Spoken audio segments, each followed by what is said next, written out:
ജീവിതത്തിൽ നമ്മൾ കള്ളം പറയുന്നത് എപ്പോഴാണെന്നറിയാമോ? കൂടുതലും ഒരു കല്യാണ സമയത്താണ്, ഒരു വിവാഹത്തിൻ്റെ സമയത്താണ്, അല്ലേ? ഒരു വിവാഹം നടക്കാൻ പലതരം കള്ളങ്ങൾ പറയും.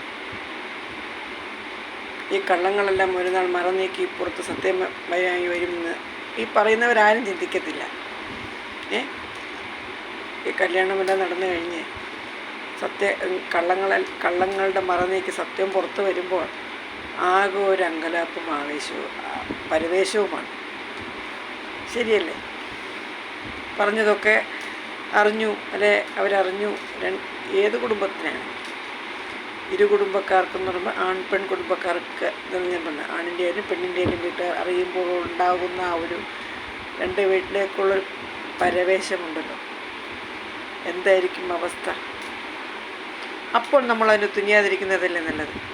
കള്ളം പറയാതെ നമ്മളായി തന്നെ നിന്ന് സത്യം പറഞ്ഞുകൊണ്ട് മുന്നോട്ട് പോവുക. ഒരു ജീവിതമാണ് അത്. ആണിൻ്റെ ആയാലും പെണ്ണിൻ്റെ ആയാലും ജീവിതമാണ്. ആ ജീവിതം വലുതാണ്, പ്രാധാന്യമേറിയതാണ്. ഒരിക്കൽ തകർന്നാൽ, ഒരിക്കൽ അതിൻ്റെ അടിത്തറ തകർന്നാൽ ജീവിതം പാടെ തകർന്നു പോകും. 2, 3 കെട്ടിയെന്ന് പറഞ്ഞിട്ട് കാര്യമില്ല. ആദ്യത്തെ തകർച്ച നമ്മുടെ കൂടെ എപ്പോഴും ഉണ്ടാകും. മനസ്സിലായില്ലേ? അപ്പോൾ നമ്മൾ എന്ത് വേണം?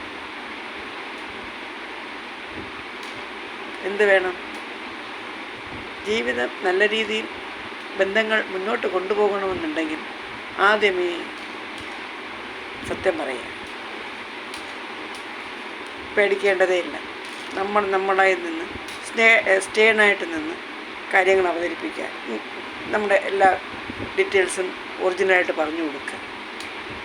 നാളെ ഒരു സമയത്ത് അറിഞ്ഞു കഴിഞ്ഞാലും അതിനെക്കുറിച്ച് നമുക്കൊരു പേടിയില്ല, അല്ലേ? മുമ്പേ പറയാം, ഞങ്ങൾ പറഞ്ഞിരുന്നതല്ലേ എന്ന് പറയാം. ആ ഒരു പോയിന്റിലെത്തണമെങ്കിൽ നമ്മളായി നിന്ന് സത്യസന്ധമായി തന്നെ കാര്യങ്ങൾ അവതരിപ്പിക്കണം. അതല്ലേ അതിൻ്റെ ശരി.